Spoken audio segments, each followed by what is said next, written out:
এখন থেকে ফেসবুক নিজে আপনাকে দিবে ফলোয়ার, কিন্তু এটা আপনাকে নিশ্চিত হতে হবে আপনি এই ফলোয়ার পাওয়ার উপযুক্ত কিনা।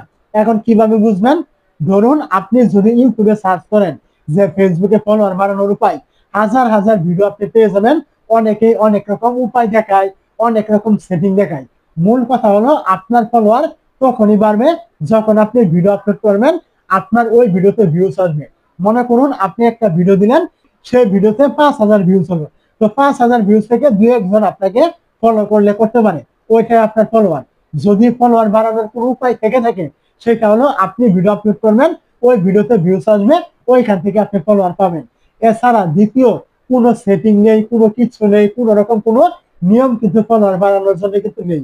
ফলোয়ার বাড়ানোর উপায় একটাই, আপনি ভিডিও আপলোড করবেন, ভিডিও ভাইরাল হবে, অথবা ভিডিওতে ভিউজ আসবে, অথবা আপনার ভিডিও দেখে কারো ভালো লাগলো, ও সে আপনাকে ফলো করলো, ওইটা আপনার ফলোয়ার। এইটাই একমাত্র ফলোয়ার বাড়ানোর উপায়। এছাড়া দ্বিতীয় কোনো উপায় কিন্তু আপনি আর কোথাও কিন্তু পাবেন না, বা এরকম কোনো কিন্তু কিছু নেই। যারা যারা ফলোয়ার বাড়ানোর উপায় দেখায়, এই সমস্ত কিছু কিন্তু ফেক। কোনোভাবেই কিন্তু ফলোয়ার আপনি চাইলেই বাড়াতে কিন্তু আপনি পারবেন না।